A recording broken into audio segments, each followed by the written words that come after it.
Apa yang mau Anda tanyakan? Nah, salah satunya yang pertama, apa yang membuat dulu Ustadz Dian tertarik untuk gabung? Nah, silakan Ustadz. Bismillahirrahmanirrahim. Awalnya dulu saya pernah pesantren di pesantren yang eh, mengajarkan radikal. Mengajarkan radikal. Betul. Hmm. Dia mengajarkan radikal, tapi tidak bisa saya sebutkan nama pesantrennya. Hmm. Itu lokasinya di Ciamis sekitar tahun 2000. Oke. Kemudian eh, di perjalanan, alhamdulillah orang tua saya mengetahui tentang ajaran yang di pesantren itu, Oke. sehingga saya dipindahkan sekolah ke sekolah umum di salah satu di kota saya. Lalu saya dilanjutkan kuliah di salah satu perguruan tinggi negeri juga. Hmm. Tapi di pertengahan jalan saya ketemu dengan seorang akhwat. Seorang akhwat. Iya, Cantik Ustadz. alhamdulillah. Alhamdulillah. Mantan pacar saya. Oke. Sekarang menjadi istri saya. Sekarang jadi Iya. istri. Oke, oke, oke. Ternyata beliau ini anak seorang tokoh dari kelompok NII, Negara Islam Indonesia. Anak dari seorang tokoh NII. Iya, Oke. iya. Eh, tahun 2000 itu terasa terulang kembali mindset saya tentang radikalisme. Jadi yang sebelumnya di aliyah itu sudah ada bibit-bibitnya dari pondok itu tadi, Betul. terus kemudian pindah ke sekolah umum, terus Iya, kuliah, betul. sudah hilang lah ya, sudah berkurang waktu Sudah itu. berkurang. Sampai akhirnya Iya. ketemu lagi dengan Ketemu lagi dengan Mbak itu. Iya, Oke. dengan anak seorang tokoh NII Ah. yang memaksa saya harus, artinya bukan beliau yang memaksa saya, tapi saya yang harus ikut kepada calon istri saya. Kenapa harus? Karena mereka itu, kelompok NII ini tidak akan menikahkan anaknya kecuali dengan kelompoknya itu sendiri. Berarti Iya. sampean cinta mati lah ya. Mungkin seperti itu. Iya. Oke. Iya. Iya, Terus karena- lanjut. Lantas saya waktu itu dibaiat dengan kelompok NII. Oke. Kelompok NII sekitar tahun 2008, Hmm. menjelang wisuda saya. Jadi dari pertama kali ketemu diperkenalkan pada NI sampai baiat itu berapa tahun? Kurang lebih 1 tahun. 1 tahun. 1 tahun ya. Satu Karena tahun. memanggil memori ya cepat Iya, ya. betul. 1 tahun saya di taklim lagi, ikut pengajian lagi, kemudian saya iqdad lagi. Hmm. Ya, iqdad sebagaimana dulu di pesantren waktu saya masih masa remaja. Hmm. Kemudian saya baiat dengan NII sampai akhirnya tahun 2012 ada hal yang lebih menarik daripada NII ketika itu, karena NII hanya sebatas teori, dia kafir kepada pemerintah, mengkafirkan pemerintah, Hmm. ya, dan semua elemen-elemennya. Hmm. Namun tidak cukup sampai di situ. Waktu itu saya punya keinginan. Hmm. Akhirnya saya melihat tayangan-tayangan gejolak Suriah di tahun 2012 Di televisi. di televisi. Oke. Ya. Terutama waktu itu di acara tengah malam tentang Suriah di Al Jazeera yang diterjemahkan di televisi. Oke. Ya, akhirnya saya punya kesimpulan bahwa masyarakat Suriah, terutama umat Islam ketika itu sedang dizolimi Hmm. oleh orang-orang kafir waktu itu. Waktu saya belum tahu kebenaran yang sebenarnya terjadi di sana, begitu. 2012 memang kita menerima informasi dari media itu kemungkinan untuk memverifikasinya masih sangat rendah ya, handphone masih belum betul. terlalu banyak Ya. dan akses informasi masih tidak seini sekarang. Iya. Oke. Selanjutnya Ustadz, 2012 Anda suka nonton TV terus tidak puas dengan apa yang Anda pelajari di NII. Iya. Oke. Ya, sampailah saya 2013 itu kenal dengan ISIS, kelompok yang waktu itu terdepan membela umat Islam di Suriah. Di Ya. mana kenalnya? Di media. Di media. Iya. Lagi-lagi Di media, terutama waktu itu di YouTube. Oke. Iya. Di YouTube. Di YouTube, Apa yang Anda ingat? Siaran sampai sekarang, siaran yang Anda ingat di YouTube waktu itu yang membuat Anda sangat kepada ISIS itu, wah ini gua banget nih, saya Iya. harus ikut ya. karena ada narasi yang menyampaikan fase kehidupan umat Islam. Ada hadis sahih yang disampaikan oleh Rasulullah SAW kan. Waktu itu fase umat Islam yang pertama adalah fase nubuah, fase kenabian. Fase kenabian itu akan berakhir diganti dengan fase khilafah Rasyidin yang Abu Bakar, Umar, Utsman dan Ali. Kemudian fase itu pun akan berakhir diganti dengan fase mulkan Jabariyah, itu kerajaan-kerajaan seperti kerajaan Bani Umayyah, Bani Abbasiyah sampai kepada kerajaan Turki Utsmani. Terus kemudian fase keempatnya fase mulkan Adon, itu kerajaan zolim atau pemimpin yang zolim yang menguasai umat Islam. Nah setelah fase yang terakhir keempat itu ada fase yang terakhir yaitu fase khilafah alamin haji nubuah. Dengan hadis itu saya menggunakan metodologi cocok logi. Iya, sehingga fase yang terakhir ini sesuai dengan ISIS yang kemudian ISIS mendeklarasikan sebagai khilafah alamin haji nubuah, khilafah terakhir itu. Sehingga saya semakin yakin ketika itu bahwa ISIS ini khilafah alamin haji nubuah sebagaimana nubuah atau basiroh dari Nabi SAW. Oke, yang ada di dalam hadis. Oh, jadi representasi dari hadis itu, nah ISIS ini nih. Gitu. Iya, betul. Oke. Ya, sehingga ketika khilafah itu telah berdiri, khilafah itu telah tegak, maka kewajiban umat Islam itu berbaiat. Karena barang siapa yang mati tidak dalam keadaan baiat, maka dia mati dalam keadaan jahiliyah. Keyakinan itu sampailah saya merekrut orang-orang yang saya kenal, orang-orang yang berteman dengan saya di media sosial, ataupun wali-wali santri yang ada di pesantren yang saya pimpin. Ya. Apa yang membuat kebanyakan orang itu tertarik untuk itu? Sebagaimana saya pertama kali meyakini radikalisme, saya juga menyampaikan kepada mereka dari mulai pemerintahan ini. Jadi kayak misalnya banyak masalah-masalah perekonomian, betul, perekonomian, korupsi. Itu dijadikan landasan. Landasan, iya, landasan bahwa negara ini negara yang tidak tunduk patuh kepada aturan Allah. Ya. Jadi karena banyak kemadaratan di muka bumi di Indonesia itu karena tidak nurut pada aturan Allah. Aturan Allah, iya. Wa man lam yahkum bima anzalallah faulaika humul kafirun. Iya. Itu yang dipakai. Yang dipakai itu ayat untuk dasar mendoktrin teman-teman saya. Tapi sebagian orang itu sudah punya bibit untuk ke sana atau masih nol yang Anda baiat itu? Ada yang sudah punya bibit karena sama-sama waktu itu di NII. Nah, itu lebih mudah harusnya ya? Lebih mudah, sangat mudah.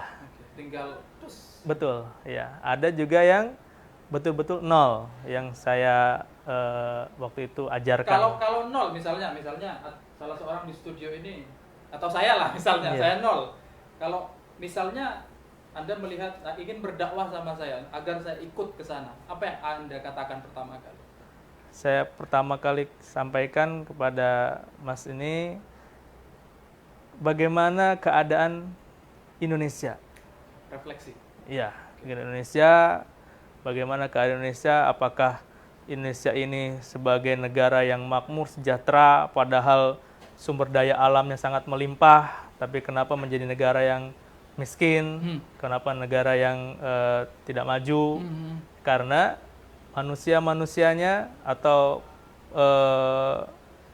pejabat-pejabatnya tidak melaksanakan perintah Allah, yaitu hukum Allah tadi.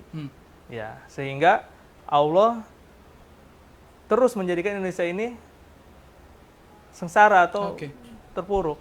Dan itu akan, ya otomatis itu akan sedikit menggugah ya sebenarnya. Betul, ya. Menggugah. Karena memang kita melihat kenyataan ada masalah banyak di sini. Betul, ya. Begitu dikasih solusi seolah-olah itu yang benar, apa ya? Terus kemudian, iya benar ini Ustaz, ini menarik ini kayaknya. Iya. Oke, terus kemudian akan nyambung lagi. Akan nyambung dengan materi-materi selanjutnya. Karena tidak semudah terkadang kalau orang yang belum pernah bergabung itu tidak semudah apa yang beliau utarakan, beliau sampaikan gitu. Kalau orang belum pernah punya materi atau belum punya potensi sebelumnya, butuh berapa lama untuk dia ikut JAD? Kalau yang saya alami itu sekitar 4 bulan. 4 bulan? Iya, 4 Jadi bulan. orang-orang kayak Inong misalnya, kameramen kita ini kalau Iya. 4 bulan sama sampean jadi ini Bang? Jadi, insya Allah. Bahaya kamu Nong. Jadi, mungkin bisa membuat petasan Sampai di bikin tempat-tempat. petasan? Iya. Iya, iya. Petasan Nong. Ledakannya gede tapi. Iya, petasannya tapi banyak. Oke. 4 bulan. Iya. Tapi kalau sudah punya bibit lebih cepat lagi. Lebih cepat lagi. Iya. Mungkin sekitar 2 atau 3 minggu aja. 2-3 minggu. Iya. Itu cukup menjadikan dia sebagai seorang radikalis. Oke. Kita berhenti di situ dulu. Siap. Saya mau ke Gus Naji. Gus Naji, tadi disampaikan ayat yang salah satunya adalah wa malam yahkum bima anzalallahu fa ulaika humul kafirun. Kalau Gus Naji melihat proses-proses ini tadi sebagai seorang pengamat teroris, itu apa yang ada di benak Gus Naji? Ya, kalau saya mendengarkan ceritanya Mas Dian, paling tidak saya punya beberapa catatan. Yang pertama, radikalisme ini adalah berangkatnya pasti dari informasi yang tidak benar atau informasi hoax. Ya. Kebetulan Mas Dian kan bergabung dengan JAD, di mana JAD ini adalah jaringan Indonesia dari kelompok ISIS. Ya. Nah, kemudian kebetulan ya pada saat masa-masa fase penyiapan pasukan sampai dengan deklarasi saya masih berada di Suriah. Oke. Pembentukan ISIS itu masih di Suriah ya? Saya masih di Suriah. Oke. Saya waktu itu sedang kuliah di Damaskus ya, di ibu kota Suriah. Dan saya merasakan betul bahwa informasi yang berkembang di Indonesia itu adalah banyak informasi-informasi yang hoax. Oke. Ya, misalnya adalah narasi pembantaian umat Islam. Padahal kami yang hidup di sana tidak pernah merasakan ini, gitu. Nah, kemudian juga misalnya bahwa pemerintahan Suriah itu adalah pemerintahan Syiah, membantai kaum Sunni, ya. Sampai dengan ada narasi waktu itu yang mengatakan bahwa Presiden Suriah mengubah surat Al-Ikhlas menjadi surat Al-Asad. Ada narasi bahwa Presiden Suriah sudah mengaku Tuhan dan seterusnya, ya. Jadi itu yang pertama, soal hoax, ya. Kalau mau kita amati sebetulnya antara radikalisme dan hoax itu satu paket. Radikalisme dan hoax satu paket. Ya. Oke. Radikalisme dan hoax itu tidak akan pernah terpisahkan. Karena itu selama masih ada kelompok radikal, maka narasi-narasi hoax itu akan terus berkembang. Jadi Anda mau bilang bahwa informasi bohong, hoax itu menjadi kayak bensinnya radikalisme? Ya, betul. Oke. Radikalisme akan sulit berkembang di tataran masyarakat yang punya ketahanan informasi. Oh. Ya. Jadi yang pertama itu hoax, ya, karena dan mereka apalagi sekedar menyebar hoax atau fitnah, membunuh pun halal gitu, merusak kehormatan pun halal gitu kepada orang yang dianggap oleh mereka kafir. Gitu. Yang kedua adalah soal narasi keagamaan. Jadi radikalisme ini pertama mereka melegalisasi hoax, ya, menggunakan hadis misalnya al-harbu khid'ah, perang itu adalah tipu daya sehingga boleh berbohong. Gitu. Kemudian yang kedua soal narasi keagamaan ini misalnya adalah tadi ayat yang dikutip wa malam yahkum bima anzalallah faulaika humul kafirun, atau ada hadis tadi yang dikutip mengenai fase kehidupan umat Islam, Ya. di mana ada fase kenabian, fase kerajaan yang zalim, dan yang terakhir adalah fase khilafah alaman haji nubuah. Ini penggunaan narasi keagamaan. Jadi kita bisa berdebat soal motivasi orang menjadi radikal, tapi pada akhirnya radikalisme itu selalu legitimasi akhirnya adalah ideologi. Orang sampai mau membunuh itu karena ada ideologi yang memperbolehkan dia membunuh. Oke. Dan seterusnya. Nah, hakimiyah inilah yang menjadi landasan utama dari ideologi radikalisme. Berangkatnya adalah dari Al-Maidah ayat 44, ayat 45 dan ayat 47. Wa man lam yahkum bima anzalallah faulaika humul kafirun. Wa man lam yahkum bima anzalallah faulaika humuz zalimun. Wa man lam yahkum bima anzalallah faulaika humul fasiqun. Gitu. Jadi kemudian ketika narasi itu disampaikan dan bahwa setiap yang berhukum dengan hukum selain Allah maka kafir. Itu sebetulnya kalau mau dirunut radikalisme ini dari masa awal sejarah. Jadi begini, persoalan radikalisme ini adalah persoalan yang sudah dinubuatkan oleh Nabi. Bahkan Nabi sudah mewanti-wanti dalam beberapa hadis. Misalnya Nabi pernah mengatakan, iyyakum wal ghuluwu fiddin fa innahu ahlaka man kana qablakum al ghuluwu fiddin. Jauhilah ekstremisme beragama, karena ekstremisme beragama itu adalah yang sudah menghancurkan umat-umat sebelum kalian. Itu nubuat dari Nabi, menandakan bahwa radikalisme itu nanti akan ada di dalam tubuh Islam. Dan masa Nabi sendiri, Nabi mengalami, yaitu ada seorang yang namanya Dzulkhuwaisirah yang memprotes Nabi sebagai kepala negara bahwa Nabi ini zalim. Padahal Nabi adalah orang yang paling adil. Nah, kemudian juga di dalam Islam pernah ada sejarah panjang Khawarij. Nah, kemudian juga sejarahnya sangat panjang, tapi secara ringkas abad ke-19 hiduplah abad ke-18 maksud saya, tumbuh lagi di tanah Hijaz, yaitu salah satu ideologi yang namanya ideologi Salafi Wahabi. Dulu namanya Wahabi ya, kemudian terakhir berkembang sekarang Salafi atau sekarang mengklaim sebagai kelompok sunnah. Nah, kalau kita mau runut, ekstremisme yang berkembang sampai hari ini, basis ideologinya pasti merujuk kepada Muhammad bin Abdul Wahab. Gitu. Jadi Muhammad bin Abdul Wahab, contoh misalnya Mas Dian ini kenapa sampai begitu lama di dalam kelompok NII, kemudian ke JAD, itu karena dia eksklusif. Eksklusif. Ini sebenarnya tren yang berkembang di kalangan anak-anak muda yang hijrah, di mana memang ada konsepnya. Saya pernah membacanya juga dalam kitabnya Muhammad bin Abdul Wahab, pendiri Wahabi, mengatakan bahwa ini adalah namanya hajrul mubtadi'. Kita harus mengucilkan diri dari pelaku bid'ah. Mereka menyebut kita ini atau umat Islam secara umum ini sebagai pelaku bid'ah. Kemudian memang ada gradasinya ideologi radikal ini, dari mulai membid'ahkan, menyesatkan, memusyrikan, mengkafirkan, sampai dengan mengebom. Dalam bahasa Arab itu tabdi', tadlil, tasyrik, takfir, dan terakhir tafjir. Tafjir ini meledakkan. Jadi begitu. Nah, berangkat dari ideologi hakimiyah mengatakan bahwa orang itu semua harus berhukum dengan hukum Allah. Dan kemudian dia melakukan refleksi, ternyata di seluruh dunia ini pemerintahan tidak ada yang menggunakan hukum Allah. Dia lihat negara Islam, negara mayoritas Muslim, Mesir atau Libanon atau Kuwait, Uni Emirat, dan semuanya, dia merasa bahwa tidak ada di negara seluruh dunia ini, di negara mayoritas Muslim yang menggunakan hukum Allah. Sehingga kesimpulannya apa? Ini saya ambil dari pemikirannya Said Qutb, salah satu tokoh ideolog teroris Ikhwanul Muslimin.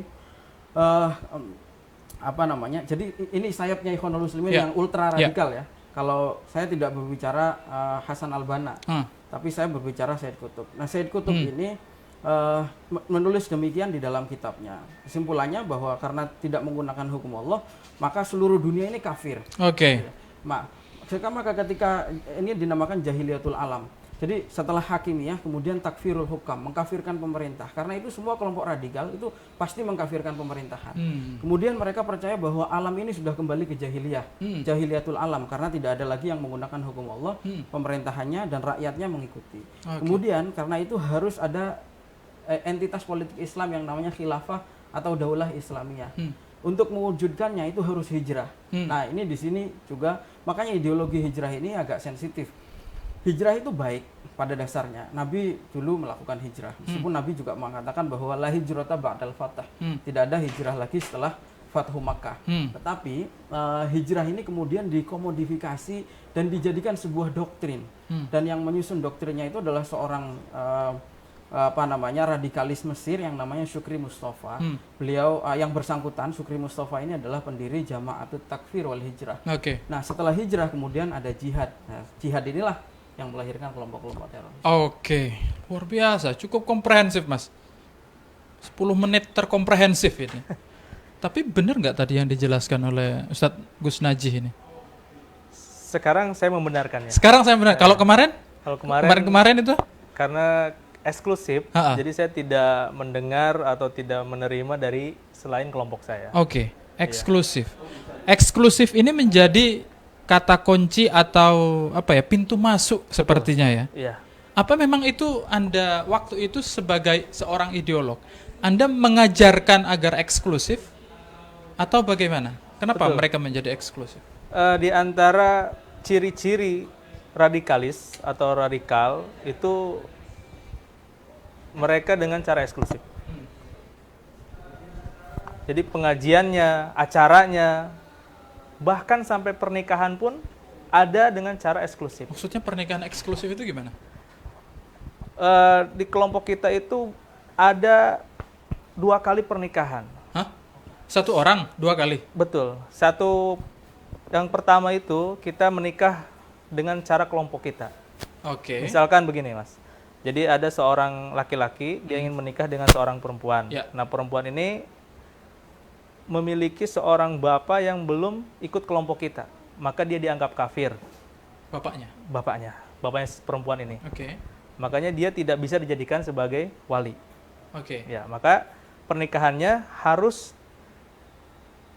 ada wali, baik ustadznya ataupun murobinya, Semacam wali hakimnya lah wali ya? hakimnya. Nah, Oke. baru kemudian besoknya mau ada acara pernikahan lagi, dia menikah dengan cara pura-pura, karena dia telah menikah secara eksklusif. Oh gitu. Itu ada kadang di kelompok kita seperti itu. Kalau yang Anda enggak ya, karena apa? Karena Karena bapaknya seorang tokoh NII. tokoh NII. Iya. Oke. Kalau Kalau saya seandainya nanti sampai nikah lagi, kok nikah lagi? Enggak, sorry.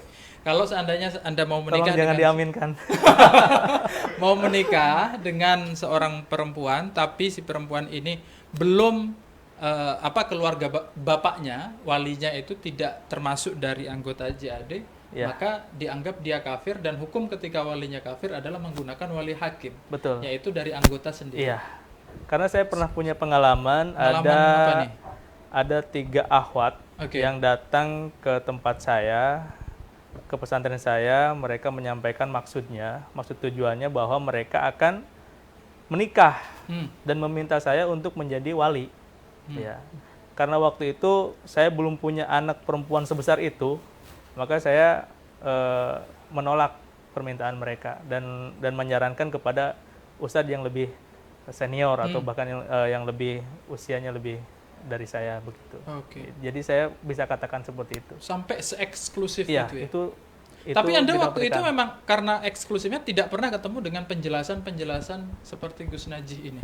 Iya, karena kan penjelasan dari luar kelompok kita itu batil. Batil. Iya.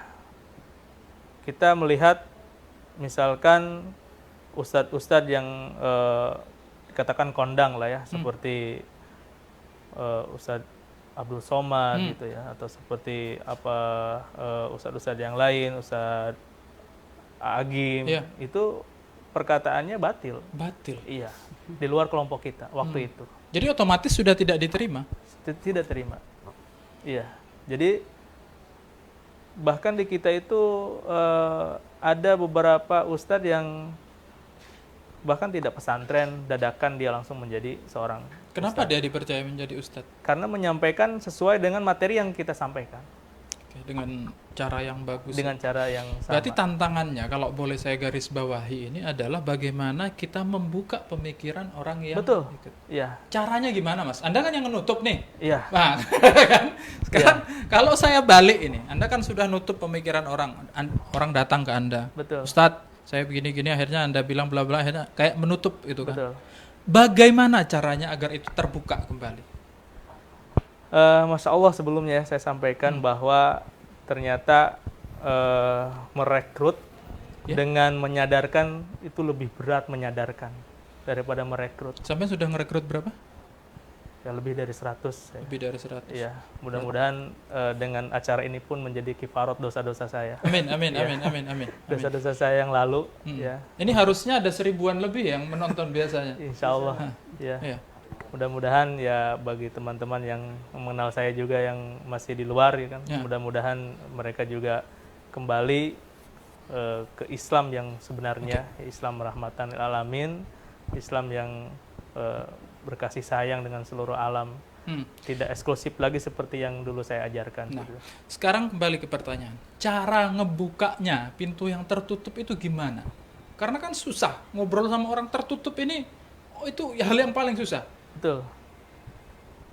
Ada beberapa cara yang sudah saya sampaikan ketika teman-teman ustadz atau asatid yang di pesantren yang dulu saya doktrin atau saya jadikan mereka radikal, saya dapat fasilitas dari pihak kepolisian untuk menyampaikan kepada mereka. Saya menyampaikan seperti ini. Kronologis penangkapan saya itu seperti kematian. Seperti kematian. Iya. Jadi ketika saya dijemput oleh anggota Densus 88, itu saya misalkan atau saya tamsilkan sebagaimana beliau ini seorang malaikat, malaikat Israel yang menjemput nyawa saya. Oke. Ya, kemudian saya diinterogasi oleh anggota Densus 88 dan interrogator ini saya misalkan sebagaimana malaikat Munkar Nakir di alam kubur. Mereka bertanya sangat detail kepada saya. Gak boleh bohong. Jadi saya jujur menyampaikan apa yang saya alami. Kemudian tahap selanjutnya saya di BAP oleh pihak penyidik. Dan penyidik ini saya tamsilkan sebagai malaikat Raqib Atid. Oke. Iya, catat amal-amal baik dan buruk Baik saya. dan buruk. Iya. Perumpamaan yang menarik. Perumpamaannya. Sampai saya menangis ketika ada di sel itu. Kenapa? Ini kesempatan hidup saya yang kedua. Oke. Ya. Kalau sekiranya betul malaikat Israel itu yang datang kepada saya, kemudian saya dimasukkan ke alam kubur, ditanya oleh malaikat Israel, kenapa engkau mudah mengkafirkan orang lain? Mengapa engkau perintahkan orang lain untuk membunuh, mengebom, merusak? Itu sampai saya menangis semalaman ketika pertama kali saya masuk sel. Saya bukan menangis karena di kamar tidak ketemu keluarga, bukan. Itu sudah biasa kami lakukan ketika idad. Ya, ketika kami idad, idad itu apa, Mas? Persiapan. Persiapan Ya, untuk persiapan melakukan aksi. untuk jihad. Untuk jihad. Itu udah kami persiapkan. Biasanya kalau idad itu berapa lama? Paling lama sekitar 4 hari. 4 hari ya. berpisah dari keluarga. Betul. Jadi dibangun mentalnya untuk mentalnya, ya. Itu sudah biasa bagi kami. untuk siap mati. Siap mati. Oke. Nah, tapi permisalan itulah yang membuat saya kemudian sadar. Ya, kemudian sadar bahwa saya diberikan kesempatan kedua untuk muhasabah. Ya, oleh pihak Densus 88, ya, oleh saya sebutkan namanya Bapak Haji Muhammad Sodik, ya, dengan Bapak Kombes Rosidi. Saya diberikan kesempatan untuk muhasabah, untuk menyampaikan permisalan saya tadi. Oke. Iya. Oke.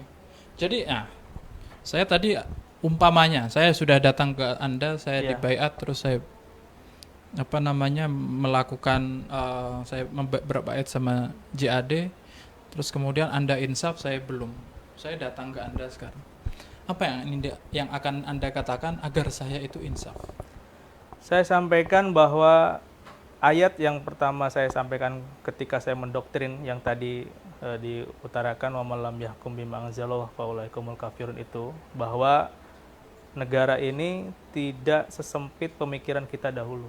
Ya, bahwa negara ini kafir itu tidak sempit pemahaman kita dulu, karena ternyata hukum Allah itu luas. Indonesia ini masih memfasilitasi, memperbolehkan kita sholat di masjid, kita membayar zakat, kita menikah dengan cara Islam, apalagi sampai dengan memfasilitasi kita pergi haji dan umroh seperti itu. Jadi hukum yang disebut waktu itu mewakilkan kekafiran. Padahal kata Ibnu Abbas, kufur di situ kufrun duna kufrin. Jadi kekufuran yang bukan meluarkan seseorang dari Islam, yang ditafsirkan oleh Ibnu Abbas. Nah, itulah yang saya sampaikan. Jadi ibaratnya mengambil lagi chip yang sudah ditanamkan. Itu dengan kembali meyakinkan bahwa Indonesia ini bukan negara kafir. Ya, bukan negara kafir, tapi Indonesia ini adalah tapi menurut Anda akan semudah itu enggak? Saya akan kembali lagi untuk menerima apa ya, chipnya dicabut? Ya, itulah butuh proses. Proses. Ya, karena sebagaimana dulu saya membentuk seorang radikalis dengan proses, maka itu pun kembalikan dengan proses gitu. Kira-kira kalau tadi itu membuat seorang yang tidak ada kaitannya dengan radikalisme seperti kameramen kita ini, Iya. 4 bulan untuk mengembalikan lagi ke format awal itu butuh berapa lama? Sementara sekarang saya belum maksimal karena saya masih ada di Polda Metro Jaya. Jadi saya belum bisa memastikan itu waktu beberapa. Kalau Anda bisa menyebutkan ciri-ciri orang yang benar-benar insaf itu apa? Yang benar-benar insaf dari apa ya, keinginannya untuk melakukan aksi radikalisme dan terorisme. Dia menghilangkan paham takfiri. Menghilangkan paham Ya, takfiri. dia hilangkan paham takfiri, artinya tidak merasa paling benar sendiri, tidak menyalahkan orang lain pula. Itu yang saya sebatas tahu tentang sekarang orang itu telah kembali ke Islam rahmatil alamin. Tapi kalau misalkan masih tetap saya yang paling benar sendiri, apapun kelompoknya, JAD ataupun yang lainnya, berarti dia masih berpaham radikalis. Dia masih Iya. merasa benar sendiri, tidak terbuka, Iya, itu betul. kemungkinan besar dia masih belum betul. selesai lah. Belum Chipnya selesai. itu belum habis. Belum habis. Iya. Oke. Iya. Gus Najih, menarik ini Gus Najih. Gimana Gus? Ya, apa yang Anda lihat tadi, proses-proses ini barusan? Ya, proses ya, mengenai proses ya. Kalau saya lihat memang sebagaimana juga pengamatan saya terhadap orang-orang yang menjadi teroris sampai sejauh ini, memang terorisme ini mengalami gradasi ya. Artinya memang ada prosesnya, dan itu ideologi itu tidak langsung menancap kemudian langsung kafir, langsung jihad, tetapi ada proses di situ. Jadi kalau kalau saya bahasakan dalam ideologi agama itu seperti tadi ya, orang tuh awalnya akan membid'ahkan, kemudian menyesatkan, memusyrikkan, mengkafirkan, baru kemudian melakukan aksi ya. Orang tidak akan tiba-tiba melakukan aksi, tapi ada proses di situ. Jadi kalau atau dalam bahasa yang lebih populer, orang itu tidak akan langsung menjadi teroris, tapi dia pertama kali akan menjadi eksklusif lebih dahulu.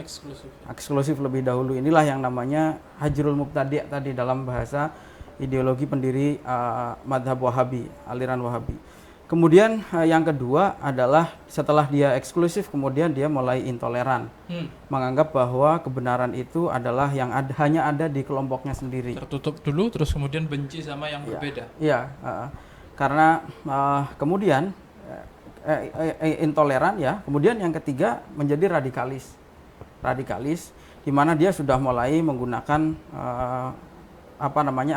aktivitas fisik gitu. Dan yang ketiga, yang keempat adalah menjadi teroris. Jadi itu gradasinya. Misalnya ya, jadi katakan orang NU secara umum atau Muhammadiyah itu akan lebih sulit untuk direkrut. Kenapa? Karena tadi gradasinya jauh.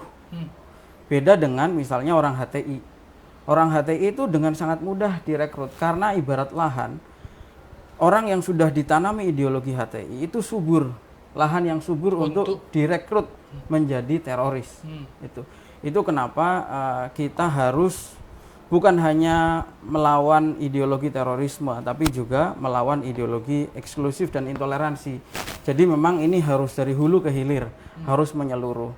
Kita jangan hanya ibaratnya jangan hanya memadamkan apinya saja, tapi memang harus dari hulu, harus ditangani. Kayak seperti Mas Dian ini kan sebetulnya korban ya kalau bagi saya. Awalnya korban, meskipun akhirnya menjadi subjek untuk menjadi tukang yang pembayar. Ini kalau guyonannya teman-teman mungkin dosanya jariah. Karena dia sudah setiap kali ada orang yang dibaiat oleh dia melakukan sesuatu, berarti ada di situ perannya. Dapat persenan. Ya, tapi mudah-mudahan ini jadi jalan tobatnya beliau dan teman-teman beliau ya. Jadi yang pertama menurut saya karena menyembuhkan itu sulit ya. Ibarat sekarang corona lah ya. Sekarang obatnya belum ditemukan. Orang kena corona sulit disembuhkan kecuali imun dia kuat. Jadi apa yang dilakukan? Caranya menurut saya adalah bagaimana caranya ideologi yang menjadi benih-benih ini tidak sampai ke masyarakat. Oke.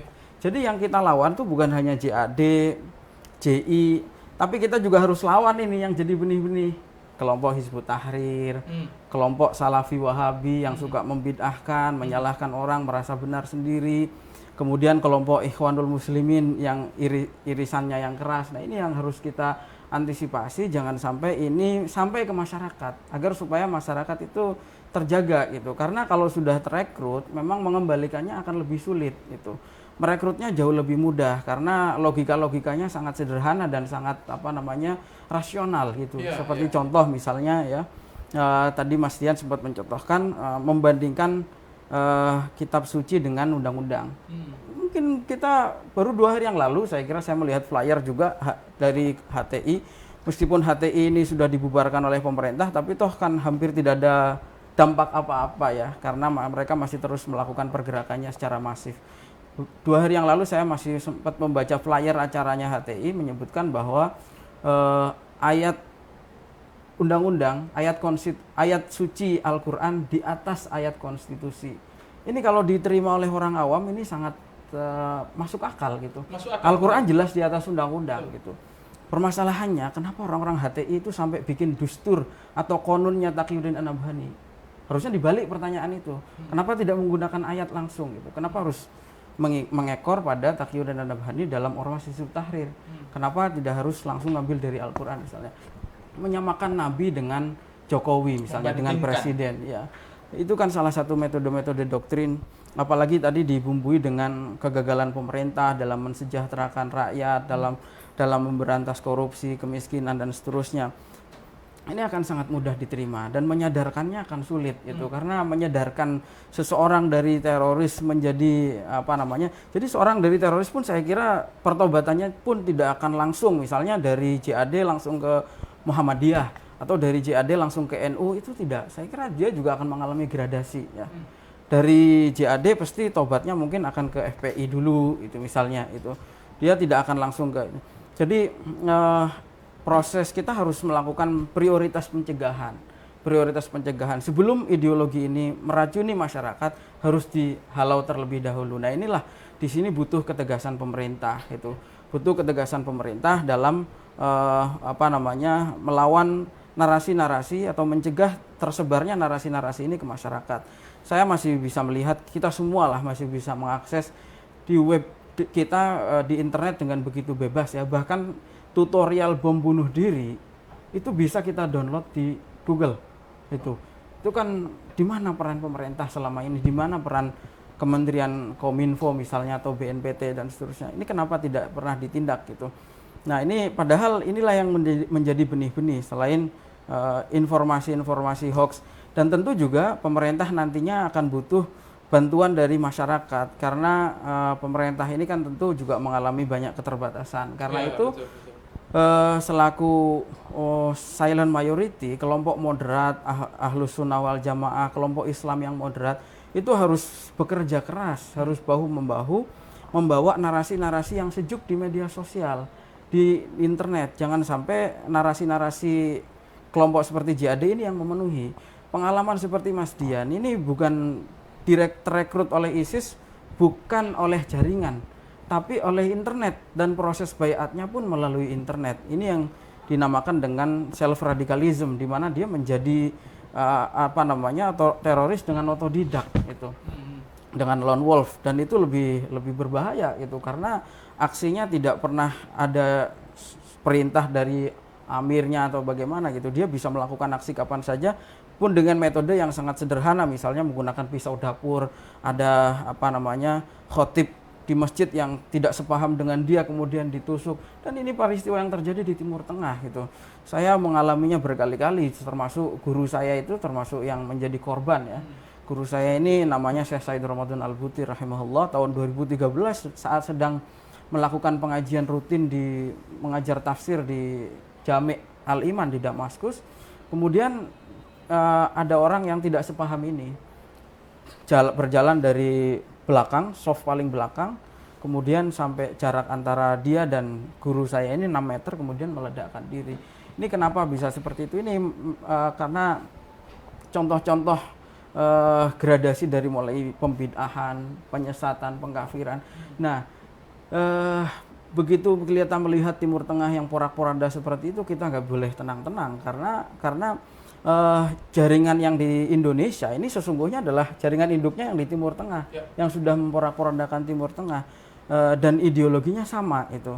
Bedanya yang di Timur Tengah dan yang di Indonesia, yang di Timur Tengah ini sudah punya akses senjata, sudah punya kesempatan melakukan amaliyah di tengah-tengah medan jihad, oleh mereka disebut medan jihad. Sedangkan di Indonesia mereka belum punya akses senjata, kekuatan mereka pun masih kecil. Tetapi secara ideologi yang ada di isi kepala mereka, ISIS yang di Timur Tengah dengan ISIS yang di Indonesia itu sama. Pemerintah kafir, semua umat yang di luar kelompoknya harus dibunuh, itu sama. Hizbut Tahrir yang di Timur Tengah, yang di Indonesia pun sama. Ikhwanul Muslimin yang keras di Timur Tengah Indonesia pun sama, Salafi Wahabi pun sama. Jadi ini kenapa kita penting sekali untuk melakukan antisipasi, jangan sampai kita terlambat gitu. Karena ideologinya sama, hanya soal momentum sebetulnya. Kalau kita nggak hati-hati, kita bisa mengalami nasib yang sama dengan Timur Tengah. Karena di sini kita tidak punya akses terhadap senjata. Ya. Kalau di sana ada, misalnya memungkinkan. Jadi sebenarnya belakang kepalanya ini sama. Sudah sama. Tinggal menunggu. Di sini tidak ada senjata, tidak ada momentum kerusuhan. Betul. Kalau ada momentum kerusuhan, jadi barang itu ya. Jadi itu kenapa kelompok teroris selalu menunggu kapan negara ini chaos. Selalu menunggu kapan negara ini menjadi medan jihad itu. Jadi cita-cita. Ya, jadi cita-cita mereka. Saya mau tanya spesifik. Konon salah satu medan jihad yang gagal itu adalah ketika momen demonstrasi massal 212 dan seterusnya. Itu betul? Sebelum daripada itu. Iya, ada momen 411. Ya, 411. Ya, bahkan itu ada salah satu teman saya. Ya, yang sekarang sudah divonis 4 tahun kalau nggak salah, tapi kelompoknya juga ada yang ditindak langsung oleh petugas polisi. Jadi mereka menunggangi 411 itu ya untuk seperti tadi Gus yang sampaikan untuk chaos tadi. Ya mereka masuk ke barisan tersebut ya untuk membuat rusuh. Ya, setelah rusuh baru sel-sel tidur JAD yang lain menjadi magnet untuk bergabung dalam kerusuhan di 411. Ya, tapi alhamdulillah pihak petugas yaitu lebih awal mendeteksi kejadian tersebut di 411. Apa yang dipersiapkan oleh teman-teman waktu itu? Waktu itu persiapannya bom. Iya. Bom di 411 itu. Dan mereka sudah standby di Jakarta. Sudah di standby di Jakarta. Ya. Tadi ya. Artinya ada ledakan sedikit, bukan apa? Kerusuhan sedikit. Di Ya. lapangan waktu itu, ya. Itu akan memicu peserta aksi yang lain sehingga mereka chaos dengan aparat, dan itu dijadikan sebagai momentum buat teman-teman sel tidur JAD. Karena waktu itu sampai di mana? Saya belum berangkat waktu itu. Belum berangkat, masih di Ciamis. Masih di Cianjur. Di Cianjur. Iya. Tapi itu sudah kelompok itu bersiap untuk 411 itu. Iya, karena sebagaimana di Suriah itu efek dari Irak ya. Ketika Irak revolusi Saddam Hussein kan, ya kekisruhan di sana, akhirnya Suriah pun ikut-ikutan dengan cara di Irak, ya, sehingga ISIS yang ada di Irak itu lebih mudah untuk menguasai Suriah karena kerusuhan yang terjadi di Suriah, ya seperti itu. Dan Indonesia pun kalau sekiranya ada kerusuhan atau chaos tadi, itu menjadi kesempatan atau cita-cita buat orang-orang JAD atau anggota ISIS yang ada di Indonesia. Ya. Mungkin yang perlu jadi catatan sekali ya. Ini tidak mesti kelompok teroris itu berangkat awalnya menggunakan isu terorisme, tapi kadang menggunakan isu demokrasi, kadang-kadang mengatasnamakan aksi damai, aksi super damai, seterusnya. Karena pengalaman saya dulu di Suriah juga seperti itu. Demo-demo awalnya tuntutannya demokratisasi, Awal-awal sebelum ISIS akhirnya deklarasi tahun 2014, demo-demo tahun 2011 Maret, saya ingat betul Maret 2011 itu awal pertama kali terjadi demonstrasi. Itu isu yang dituntut adalah kebebasan, demonstrasi. Tapi coba setelah konflik itu berjalan dan terjadi chaos, di mana isu demokrasinya sekarang? Sudah nggak ada. Yang ada adalah isu khilafah Islamiyah, munculnya ISIS, Jabhatun Nusroh, Liwaul Islam, Jaisul Hur, dan banyak puluhan kelompok teroris yang menarik puluhan ribu milisi. Jadi sebetulnya di Indonesia pun bisa terjadi dengan isu awal, isu pemantik yang juga bukan isu Islam. Misalnya contohnya mungkin demo buruh misalnya, itu juga bisa terjadi.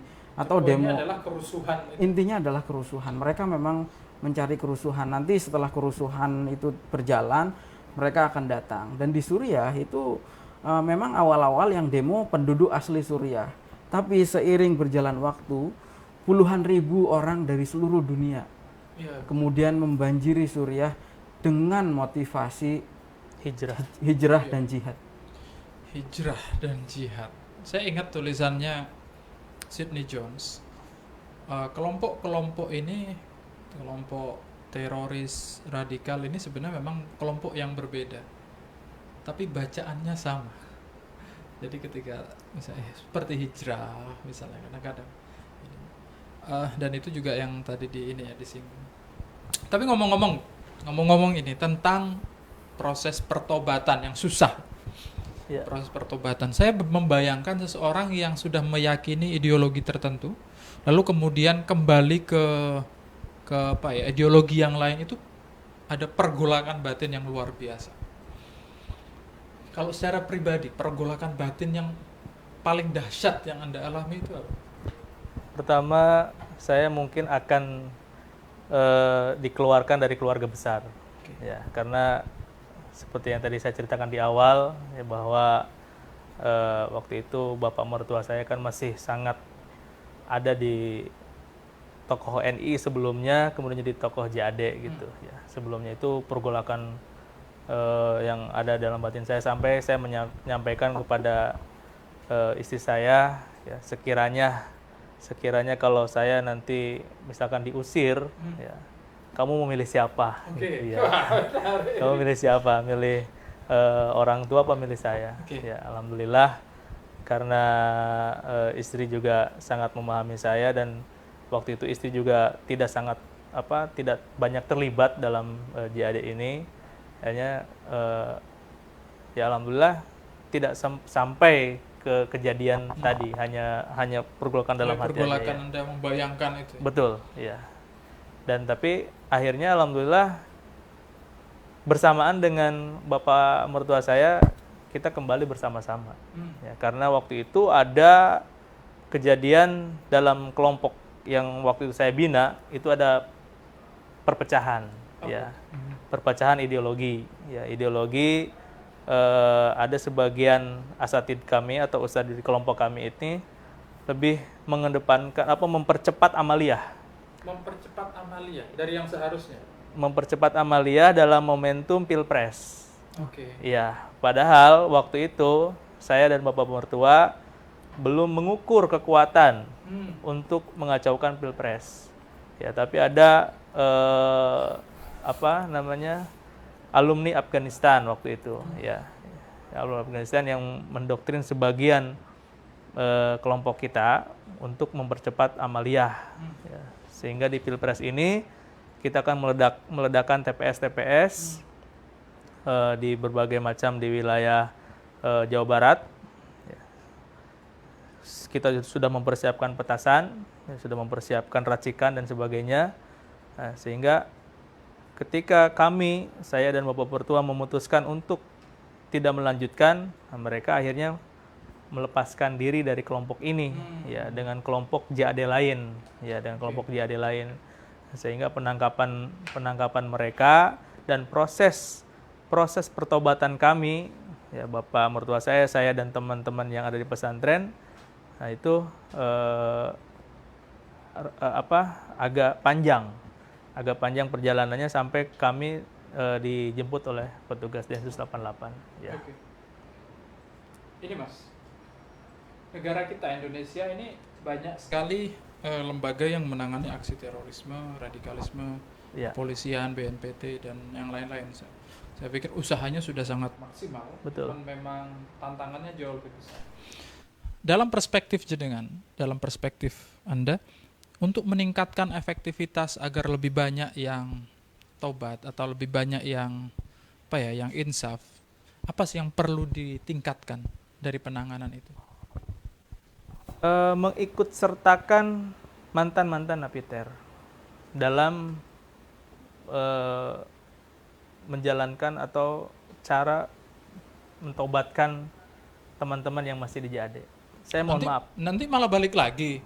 Tidak, Enggak. saya mohon maaf. Oke. Ketika Gus Najih menyampaikan dengan sebenar-benarnya seperti tadi, kalau bagi teman-teman yang masih di JAD itu batil, Nggak masuk ya? nggak masuk. Nggak masuk barang ya? Walaupun benar, karena bukan dari kelompok mereka. Gitu, Tapi kalau mohon maaf ya, kalau misalkan saya atau teman-teman yang mantan napiter yang sekarang sudah kembali itu bisa untuk bergabung dengan mereka dalam artian berdialog dengan mereka. Minimal diterima lah. Minimal diterima. Ya. Tapi kan nggak jaminan juga Anda didengar karena Anda kan sudah dianggap wah ini sudah keluar ini. Ya, ada memang sebagian yang ekstrim begitu. Ya. Ada sebagian yang masih menerima juga. Ya, termasuk saya juga proses pertobatan saya dengan Ustadz Haris Amir Falah yang menulis buku Hijrah dari Radikal ke Moderat itu ya, yang sampai saat ini pun terus membina pesantren kami di Cianjur. Itu juga mantan napiter dan saya lebih mengena dengan beliau. Oke. Iya, dibandingkan dengan ustadz-ustadz yang tadi yang saya sebutkan gitu, dengan ustadz-ustadz di luar yang belum pernah punya pemahaman radikal, karena lebih secara emosional dia lebih iya, dia lebih tahu, yang mantan napiter lebih tahu. Teman Iya. saya ini. Iya, betul. Gimana bro? Gimana? Iya. Gitu-gitu ya. Jadi ketika mungkin saya bisa tadi menyampaikan yang wa malam yahkum bima anzalallahu faulaikumul kafirun itu, bahwa hukum Allah itu mutlak, ternyata ada ayat lain yang waktu itu kita tidak mengkaji atau kita mungkin menyepelekan yang ayat seperti mendamaikan suami istri yang bertengkar dalam surat An-Nisa itu kan, wa in hibtum fisikok ya kan, bainahuma fab'as hakaman min ahlihi wa hakaman min ahliha. Ketika ada dua orang yang sedang berselisih antara suami istri, maka utuslah kepada mereka hakim. Hakim dari keluarganya, dari keluarga si suami dan keluarga si istri. Ya. Itu kan berarti hukum manusia atau yang disampaikan oleh Allah SWT bukan mutlak harus hukum Allah dalam segala hal gitu. Masih banyak metode lain lagi. Masih banyak metode yang lain gitu. Saya mau nanya satu hal Mas, yang sering sekali menjadi perbincangan dan konon itu menjadi salah satu pintu masuk orang menjadi radikal. Al-wala wal bara. Betul. Bisa dijelasin Mas, al-wala wal bara yang Anda dulu pahami ketika Anda masih di JAD dan yang sekarang Anda pahami, bagaimana seharusnya memahami konsep al-wala wal bara? Ya, al-wala al bara itu kalimat dari tauhid yang sering kita sebetulnya udah umum ya disebutkan oleh umat Islam, la ilaha illallah. La ilaha illallah kan artinya tidak ada Tuhan selain Allah kan seperti itu. Maka tidak ada ilah, berarti kita baro kepada siapapun. Baro kepada selain Allah. Baro ini memusuhi selain Allah, dan wala berwali kepada Allah. Ya, kepada Tuhan kita Allah. Nah, kita menyampaikan al-wala wal baro itu dari segi tauhid seperti yang tadi, bahwa tidak ada Tuhan selain Allah. Kemudian dari segi syariah, ya, dari segi fikih, dari segi muamalah ya, dengan hukum keseharian kita, baik hukum fardu ataupun hukum yang tidak fardu, sampai kepada hukum negara. Nah, itu al-wala wal bara diterapkan. Iya. Karena apa? Karena keterbatasan pemahaman kita ketika itu, ya. Itu dulu, ya. Sekarang Al-wala wal bara sekarang ya sebagaimana yang dijelaskan oleh para ulama. Al-wala wal bara sekarang kita berwali kepada Allah dan mengkufuri ya musuh Allah, yaitu setan. ya, mengkufuri sesembahan selain Allah, ya. Jadi kalau dulu sesembahan selain Allah dikategorikan kepala pemerintahan, itu presiden atau pembantu-pembantunya, DPR, MPR, atau keamanannya polisi, TNI, atau PNS-nya, nah, itu dikategorikan sebagai harus barok. Iya, harus barok semuanya. Ya. Harus dimusuhi. Iya, karena Kalau sekarang cukup setannya, teman-temannya enggak. ya, teman-temannya kan kita kan nggak tahu ya, Iya, karena iya, kita nggak tahu gitu ya. Karena barok misalkan dengan siapapun kita kan nggak tahu, ya, Iya. karena nggak tahu. Oke. Kalau saya tanya secara personal, apa bedanya Ustadz yang dulu sama yang sekarang? Yang sekarang saya lebih, mohon maaf, saya lebih terbuka. Terbuka. Ya, terbuka. Dulu saya melihat peci NU juga, Nah, saya terkadang juga terganggu. Iya, terganggu. Pandangan saya terganggu juga. Iya. Ya, melihat Dulu kalau ngelihat NU gimana? kalau melihat NU termasuk ya ahlul bid'ah. Halul bid'ah. Iya. Bid'ah semua.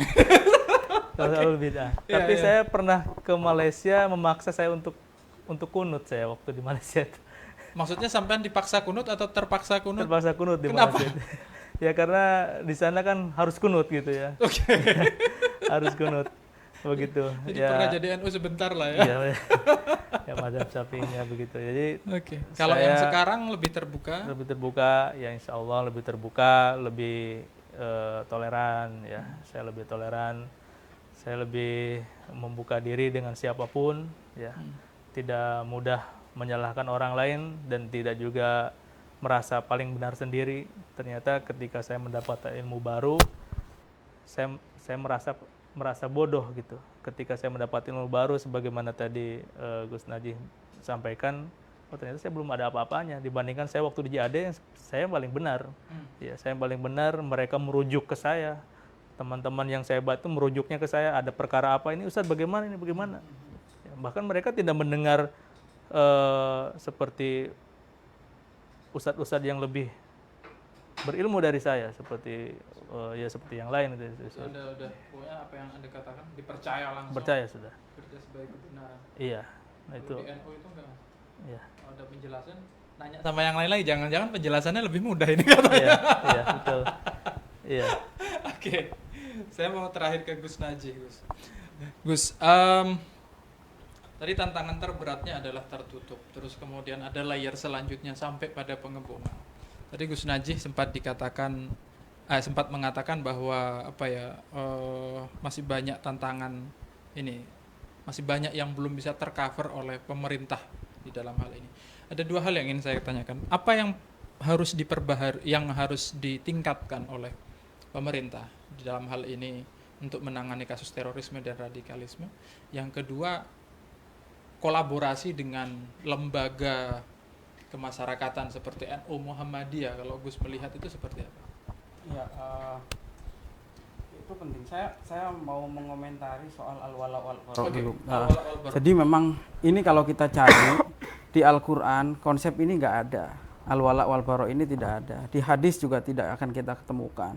Nah, al-wala wal bara itu memang pernah disinggung oleh Ibnu Taimiyah. Tetapi diperselisihkan apakah itu memang ditulis oleh Ibnu Taimiyah atau tidak. Itu pun Ibnu Taimiyah hanya menyinggung sekilas, tapi mengkristal menjadi sebuah istilah dan ajaran itu. Yang pertama kali menuliskan istilah al-wala wal bara itu adalah Muhammad bin Abdul Wahhab. Yang kemudian dianotasi oleh namanya Utsaimin, seorang ulama Wahabi. Utsaimin, dan kemudian menjadi satu judul buku khusus yang ditulis oleh seorang ulama Wahabi namanya Shalih bin Fauzan. Gitu. Jadi ini konsep yang baru, betul-betul baru ya. Kalau misalnya mereka mengkritisi kita ini pelaku bid'ah, ya sebetulnya mereka yang melakukan bid'ah dengan menambahi ajaran-ajaran seperti al-wala wal bara ini yang sebetulnya tidak ada di Al-Quran, tidak ada hadis, tapi konsekuensinya betul-betul serius. Karena dengan al-wala wal bara itu hanya loyal kepada kelompoknya dan memusuhi orang di luar kelompoknya gitu. termasuk seperti misalnya membagi tauhid menjadi 3 itu juga nggak ada dalilnya ya sebetulnya kalau mau konsisten dengan hadis bid'ahnya itu. Nah kemudian apa namanya al-wala wal bara. Jadi ini memang harus di-counter ya ideologi-ideologi seperti ini gitu. Nah kemudian apa yang harus dilakukan oleh pemerintah? Jadi pemerintah ini memang yang pertama harus memahami, kita harus memahami betul bahwa tantangan bernegara kita ini semakin berkembang gitu. Dulu tantangan itu mungkin adalah ancaman militer ya di era perang-perang konvensional gitu. Tapi sekarang tantangan bernegara itu sudah semakin bergeser. Perang itu ancaman-ancaman non militer, perang non konvensional itu sekarang menjadi ancaman yang lebih nyata dibanding ancaman-ancaman militer. Contohnya apa? Perang non konvensional, ancaman non konvensional. Contohnya adalah propaganda, hoax itu, dan kemudian narkoba, dan yang non konvensional lagi adalah radikalisme. Radikalisme ini sudah menjadi industri. Jangan dikira ini berkembang secara natural, tapi adalah sebuah industri. Karena itu pemerintah harus pahami, pemerintah harus bisa mengklasifikasi kelompok-kelompok mana yang baik untuk negara dan kelompok-kelompok mana yang membahayakan eksistensi negara itu. Setiap kelompok yang membahayakan eksistensi negara harus dilawan oleh pemerintah. Jangan sampai pemerintah kalah. Jangan pragmatis itu. Artinya jangan pragmatis itu jangan karena takut nanti posisinya terganggu dan seterusnya. Ini yang pertama. Jadi pemerintah harus tegas ini soal ekstremisme ini. Bukan hanya Islam ya, tapi juga yang lain termasuk ekstrim itu kan ada ekstrim kanan, ekstrim kiri ini komunisme, ekstrim lainnya seperti soal liberalisme, semua hal yang membahayakan negara, yang merupakan ancaman-ancaman non-konvensional yang ada hari ini, perang asimetris, perang proksi, ini yang harus dipahami. Kemudian merangkul lembaga-lembaga, ini sangat penting. Civil society ini harus dirangkul, NU dengan Muhammadiyah terutama ya, yang kontribusinya sudah jelas, dan kemudian peran kesejarahannya sudah teruji itu, di mana tidak pernah ada sejarahnya NU itu mengkhianati negara itu. Jadi tanpa bantuan ini civil society, pemerintah pasti akan kewalahan. Belajarlah dari Suriah, belajar dari Irak, belajar dari Libya, belajar dari Maroko, dan banyak negara yang lain di mana ketika civil society itu tidak berperan, pemerintah itu sebetulnya kekuatannya sangat terbatas. Karena itu pemerintah betul-betul harus memperkuat civil society. Jadi pemerintah itu tidak boleh netral. Pemerintah harus memihak kepada yang maslahat. Ya, tasarruful imam ala ra'iyah manutun bil maslahah itu. Kebijakan pemerintah itu harus berdasarkan kemaslahatan. Memihak kepada yang maslahat, tidak netral. Siap, terima kasih Gus Najib. Terakhir, Ustadz, di sini ada kamera. Kira-kira kalau anggaplah saya minta untuk menyampaikan sesuatu kepada teman-teman Anda dalam rangka mencabut chipnya.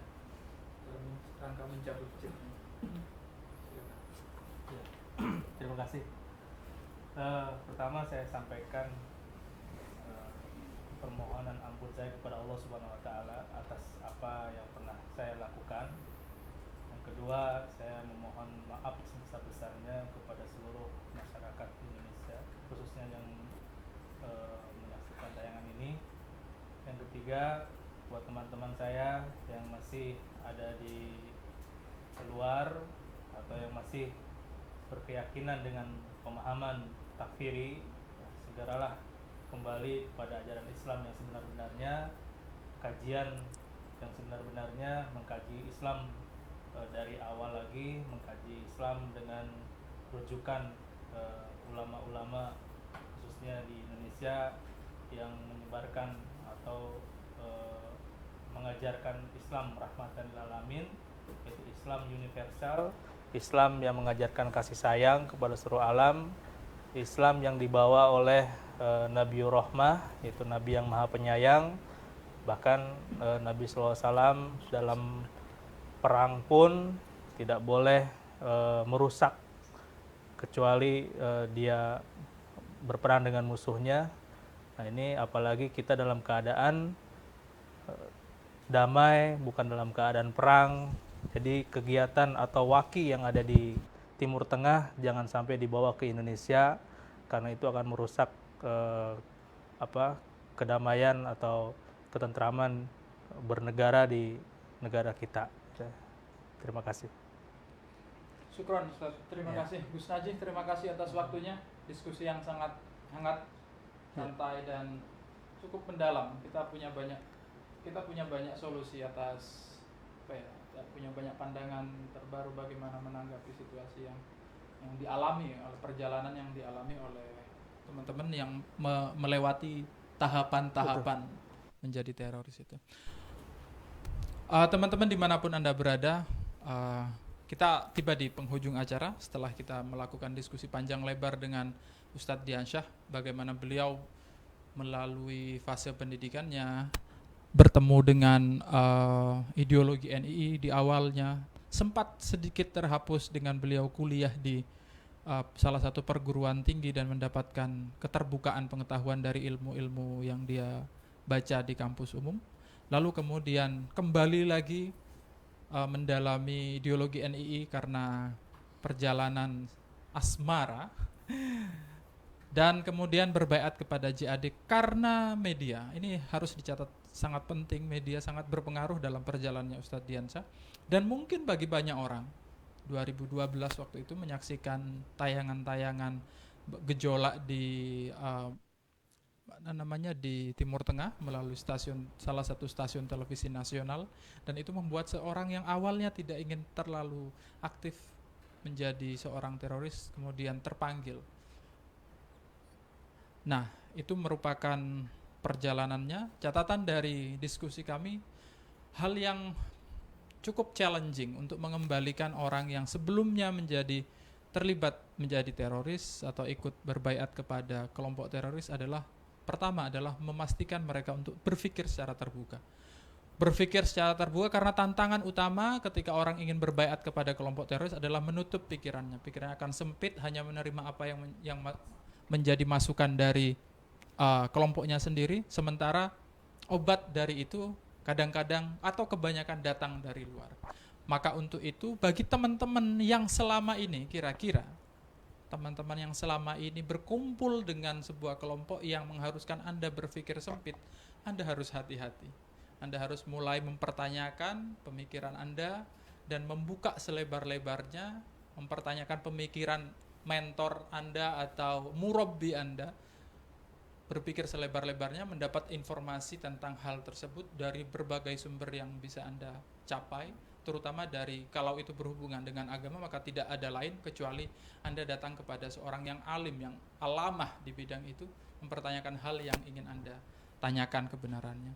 Hanya dengan itu Anda bisa membuka kepala Anda lagi, sebab kalau tidak, setelah Anda punya bibit kebencian di dalam hati, Anda bertemu sebentar dengan ustadz seseorang dan kemudian hanya butuh beberapa minggu untuk Anda dibaiat dan kemudian menjadi bagian dari kelompok teror itu. Demikian Ustadz Gus, terima kasih atas waktunya. Saya Ahmad Rozali mohon undur diri. Wallahul muwafiq ila aqwamit thoriq.